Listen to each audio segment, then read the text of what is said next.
Welcome back, Flight Simmers. We got tons of new announcements. Let's dive right into it. And we are going to start with Chase Plane. They have announced a major refactoring for the application, things under the hood, and an official support for the Tobii eye tracker. Then there is a feature called named shortcuts, which means you can set, let's say, the numpad 1 button to be set automatically when the shortcut has the name pilot in it, for example. And another cool feature is that you now can set up internal views to be included in the cinematics mode. They have also announced that they will have 2 channels, a stable and an experimental channel. And about the MSFS 2024 support, they said that it will be coming soon. They have an actually working build which just needs to be refined.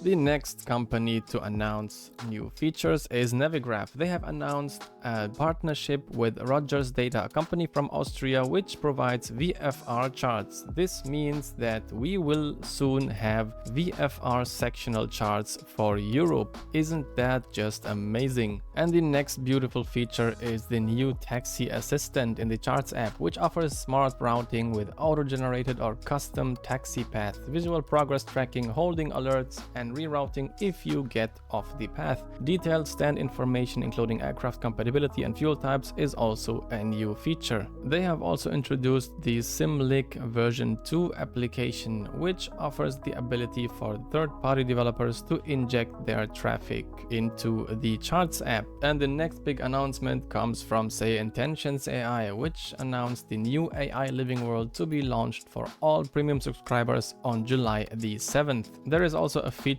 called Launchpad, which is an investment and accelerator program for creators and indie developers. You can get guidance and mentorships, funds and financing and other stuff like that if you are a developer. And probably the most interesting feature is this new application right here, which is called Pocket Sky, which means you can now control everything related to your flight with just your phone. You don't even have to be on the same network. You can be literally anywhere in the world where you have internet access. You can look up frequencies, ATIS, METAR information. You can even change the frequencies. You can talk to ATC, you can talk to your crew, you can talk to your mentor. What you also can do is trigger a cabin crisis. If you're in the toilet and run out of toilet paper, for example. And the next one is a company from Singapore, which is called FlightSim. These guys provide hardware for flight sim enthusiasts or even flight schools. As you can see, FAA Advanced Aviation Training Device. But probably the most interesting feature is this one, Remote Yoke Sync, which means you will have real-time synchronization of 2 or more force feedback yokes over the internet.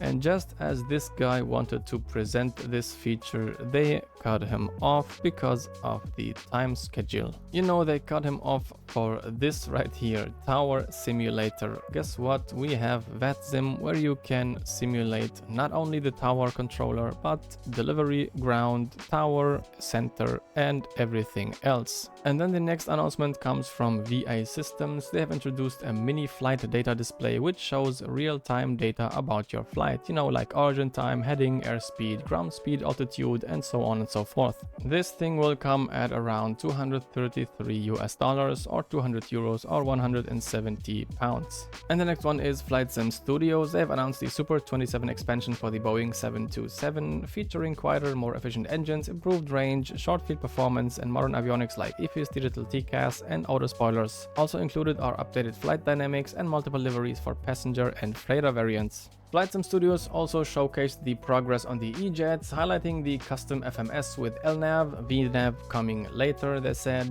public testing program starts in July to trial the FMS features and autopilot behavior, and also confirmed plans to release the 727-100 variant in the future. The next one is SoFly. They have announced version 2 of the Kennedy Space Center, and they have also announced that the Cabin Announcement Pro is delayed to Q1 2026 due to the the project's growing complexity. This project was originally set for late 2024, but will be now a one-time purchase with no subscription as previously stated. SoFly also announced the aircraft sound enhancer for MSFS 2020 and 2024, which will be launching in summer 2025. Brings customizable high-fidelity sound effects to all aircraft with over 500 real-world recordings and regional ATC chatter. This one was developed in partnership with Echo 19, Terra Builder, and Dark Ocean Designs. And SoFly also announced a new airport in partnership with Sky High Studios, which is developing Bristol Airport for 2020 and 2024, featuring full 3D models, detailed interiors, immersive lighting, and audio with all the enhancements seen in their Hanover release.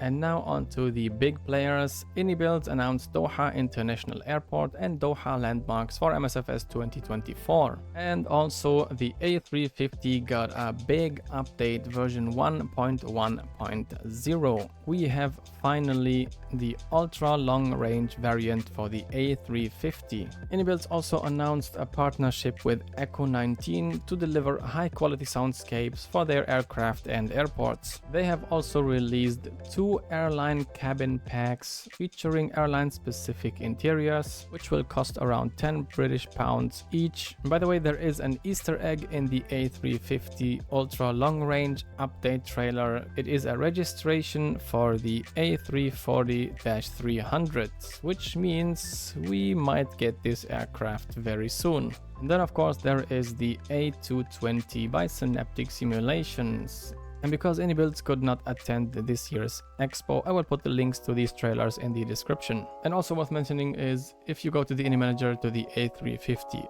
update and install page, you will have the option to install low resolution textures for the FlightSim 2020 as well. And now finally, the winner of the show, in my opinion, WinWing unveiled a wide range of new hardware products and major software updates, especially for the Sim App Pro version 2, which introduces new force feedback systems modeled after real aircraft, aiming to enhance realism across their devices. WinWing also debuted a full suite of Airbus compatible panels, all built to exact scale and designed as plug-and-play hardware. These things include the radio management panel, a transponder unit, each priced at around $77, an audio control panel at $133. Also showcased was an auto brake and gear panel for around $133, an eCam panel for $77, and of course finally an affordable Airbus tiller handle. Also a big announcement was the release of the new Airbus rudder pedals made of metal, priced at $328 for the base version and $499 for a force feedback variant.